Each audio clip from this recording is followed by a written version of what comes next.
Esse é o primeiro vídeo de uma série no qual eu gostaria de conversar com vocês acerca de bancos de dados na AWS. Você já ouviu falar sobre Amazon RDS, sobre DynamoDB, um banco de dados não relacional bastante performático? Nesse vídeo eu vou falar sobre os conceitos ali, começando com a diferença entre um banco de dados não relacional, um banco de dados relacional, os casos, os propósitos de uso. Antigamente era muito comum dentro das empresas a gente utilizar um único banco de dados para todas as aplicações, para todos os meus projetos, como se ele fosse uma bala de prata. Com o advento de Cloud Computing, a gente muda um pouco o nosso pensamento, a gente pode rearquitetar as coisas trazendo o melhor de cada tipo de banco de dados para as nossas aplicações, seja para ter mais performance, seja para ter mais tolerância a falhas, para os meus sistemas ficarem mais disponíveis, ou mesmo redução de custos. Meu nome é Diogo Guedes, vem comigo.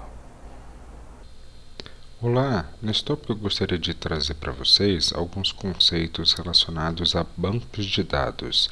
Então eu separei aqui em duas categorias, os bancos de dados relacionais, SQL, e os bancos de dados não relacionais, conhecidos como NoSQL. Então, primeiramente, os bancos de dados relacionais, também chamados de estruturados, tá?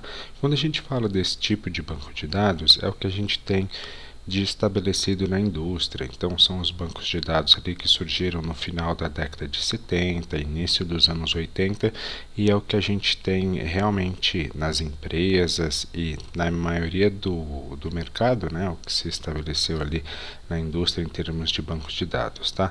A gente está falando, por exemplo, de engines como o Oracle, Microsoft SQL Server, o MySQL, que é open source, bastante popular, Postgre, MariaDB, um banco de dados proprietário da AWS chamado Aurora, que ele é compatível tanto com MySQL quanto Postgre e tem uma série de otimizações que depois a gente vai estudar mais a fundo em um tópico voltado para ele.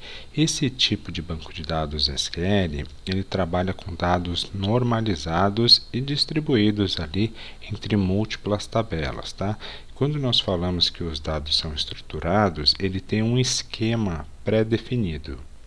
Dá uma olhadinha nessa imagem, por exemplo, nós temos aqui uma tabela referente a livros, tá? Aqui a gente tem que definir previamente o tipo de dado que a gente vai trabalhar. Aqui, por exemplo, a gente tem dados do ID de livro, small int, ou seja, um dado de número inteiro. Nesse caso, nós temos o nome do livro, varchar, pode variar aí os caracteres, mas aqui a gente está falando de caracteres alfanuméricos. Aqui a gente tem a definição, por exemplo, a data de publicação do livro. Nota que a gente tem informação do tipo date, preço do livro, a gente tem outra definição, decimal. Aqui a gente tem a definição do tipo char, que são caracteres, aqui definido o número de 13 caracteres, ou seja, vai ser fixo, eu sempre vou ter 13 opções ocupadas nesse caso. Então notem que toda essa estrutura eu preciso definir previamente no tipo SQL, por isso que nós dizemos que a gente tem que pensar previamente no esquema do nosso banco de dados. Ele trabalha ali com SQL Query Language, ou seja, é um tipo de linguagem já bastante popular e definida no mercado. Esses bancos de dados do tipo SQL, eles foram construídos pensando em segurança e integridade dos dados. Lá atrás, no final da década de 70, por exemplo, nós não tínhamos os requisitos de performance que a gente tem hoje. Nem se pensava em questões, por exemplo, de microserviços, de desacoplamento, essa grande quantidade de acessos massivos que a gente tem em cima do banco de dados. Então, realmente se pensava em segurança, integridade dos dados, ou seja, eu quero ter certeza que o dado que foi salvo no meu banco de dados, ele foi salvo de uma forma íntegra, que eu tenha garantias acerca disso. Então, geralmente, os bancos de dados SQL, eles são compliance com ACID, Atomic Consistency, Isolation and Durability, que fazem essa questão aí de dar bastante segurança no provimento de como os dados são salvos e recuperados. E geralmente nessa categoria de banco de dados a gente vai ter suporte ao escalonamento vertical, ou seja, escalonamento vertical é quando eu aumento o hardware. Então, se eu precisar de mais performance, geralmente ali eu pego uma instância de banco de dados com mais memória, mais processamento. Às vezes eu mudo o tipo de disco para um SSD mais performático.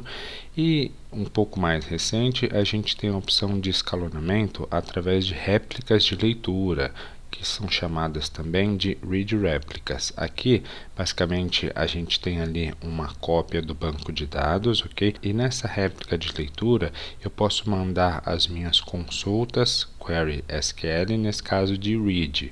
Ou seja, se eu tiver leituras muito intensas, ao invés de eu onerar ali o meu banco de dados de produção, eu poderia mandar essas consultas para minha réplica de leitura. Isso vale ali tanto para queries muito complexas quanto queries frequentes também. Mas de qualquer forma, eu preciso tratar essa questão na lógica da minha aplicação em si, mas não deixa de ser um tipo de escalonamento. Falando em banco de dados SQL, a gente tem basicamente duas formas de se trabalhar, a forma que ele é estruturado: OLTP, Online Transaction Processing.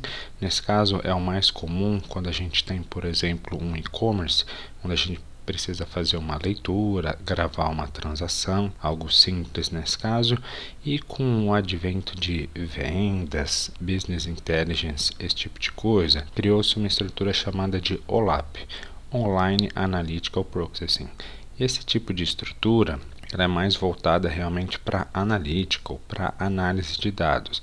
Então imagina aí que você tem uma série de ferramentas de business intelligence prontas no mercado e elas vão fazer o relacionamento de diversas informações. Então imagina, por exemplo, que eu tenho múltiplas tabelas em que eu tenho que fazer leituras, uma join muito complexa, ou mesmo uma query SQL em que eu vou ler muitas informações, cruzar muitos dados. Então isso é um tipo de característica que onera muito o banco de dados. Então, o banco de dados do tipo OLAP, ele possui uma estrutura de leitura colunar e para essa parte de analytical, de business intelligence, ele acaba performando um pouco mais, tá?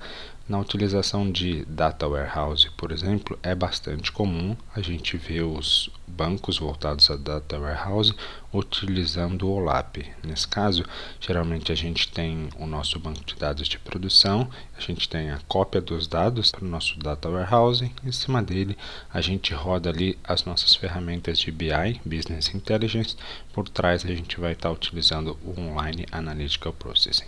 Como uma segunda categoria de bancos de dados, a gente tem os bancos de dados não relacionais NoSQL, que são mais recentes. Eles vieram suprir aí uma série de limitações que a gente tinha no tipo transacional relacional.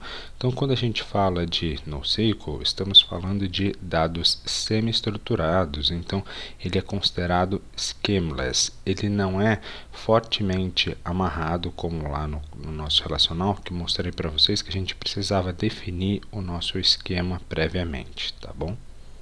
Esse seria um exemplo de um banco de dados NoSQL. Então, se é o seu primeiro contato aí com um banco de dados não relacional, fica tranquilo, porque eu explico um pouquinho dessa estrutura. Notem aqui, a gente está falando de um document type baseado em JSON. Então, essas são as informações realmente salvas ali no meu banco de dados. Aqui nós temos basicamente atributos e tipos, tá? Esse formato JSON, nota aqui que a gente começa com chaves, fecha a chave aqui no final. E aí a gente tem basicamente atributos e tipos, ou normalmente a gente chama também de key e value, ou seja, um par de chaves e valor. Esse par de chaves ele é separado aqui com aspas dupla. Dá uma olhada aqui, por exemplo, a gente tem o key ID e um determinado valor, tá? E o key e a minha chave, eles são separados por dois pontos nesse caso. Eu tenho aqui 1, 2, 3, 4, 5, 6 par de chaves valor nesse caso, e notem que a separação entre eles é através dessa vírgula. Mas na verdade eu só quero que você tenha um primeiro contato acerca da questão do esquema. Esse esquema ele é extremamente flexível.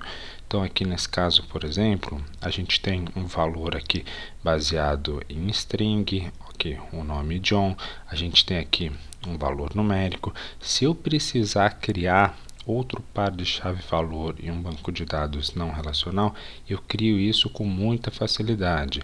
E nota aqui, por exemplo, que no caso do par de chaves de interesses, a gente tem aqui duas informações, tanto esportes quanto movies. Então eu posso fazer isso, é como se eu tivesse uma lista no meu valor, e essa lista aqui, esse meu array, ele tem duas informações. Notem também que a gente pode fazer uma derivação ainda mais flexível. Então aqui nesse caso, por exemplo, eu tenho o meu key ou atributo sendo o meu address, e acerca dos meus valores, notem aqui que ele abriu mais uma chave e ele inseriu outros key pair, street e o endereço, city, São José, state, Califórnia. Então eu tenho aqui um latest doc nesse caso. Eu também consigo criar um array de docs. Então aqui a gente tem os sessions, por exemplo, abrimos um colchete, dentro desse colchete abrimos chaves, e dentro dessas chaves eu tenho aqui um key value pair, ID encode, informação de TS e uma numeração. Então, enfim, notem que eu tenho uma flexibilidade muito grande na construção do meu banco de dados em si. E essa construção, por sua vez, ela me dá flexibilidade e ela é schemaless, ela não é amarrada. Uma outra característica de um banco de dados não relacional, ele tem uma estrutura flat table, o que significa que eu não tenho hierarquias, eu não tenho diretórios. Esse é um dos motivos também por ele ser tão rápido, tão performático por conta dessa estrutura flat. Geralmente eu posso trabalhar com esse tipo de banco de dados fazendo uma chamada de API Queries. Ele tem essa característica de ser colunar. Já falei para vocês, né, a questão do key value. Ele trabalha com essa formatação do tipo document. Eu posso ter um banco de dados não relacional de graph também. Aqui a gente está falando de uma estrutura de dados na qual eu consigo atingir altas taxas de transação, ok? Transações simples nesse caso. E eu também consigo ter o escalonamento horizontal. Então, nesse caso, a gente consegue crescer em termos de performance e escalabilidade, colocando outros servidores horizontalmente ali. Eu não preciso aumentar o meu hardware. O problema de eu aumentar o meu hardware em si, falando em banco de dados, geralmente a gente tem que reiniciar o banco de dados, né?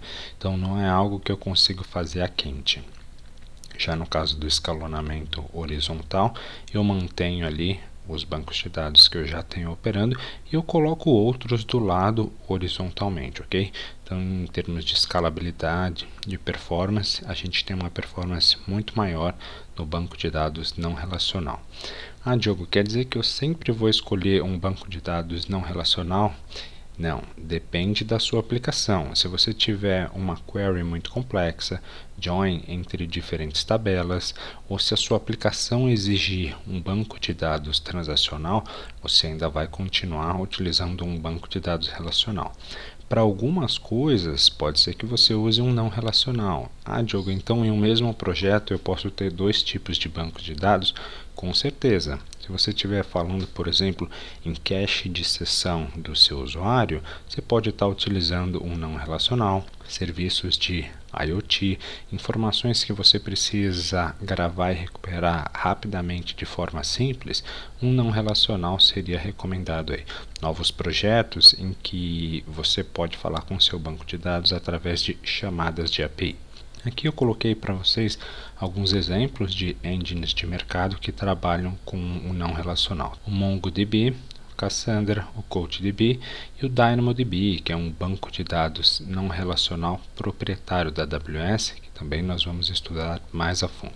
Então são essas as informações de bancos de dados que eu gostaria que você tomasse um primeiro contato antes de nós estudarmos RDS e o DynamoDB especificamente. Obrigado por assistir, nos vemos no próximo tópico.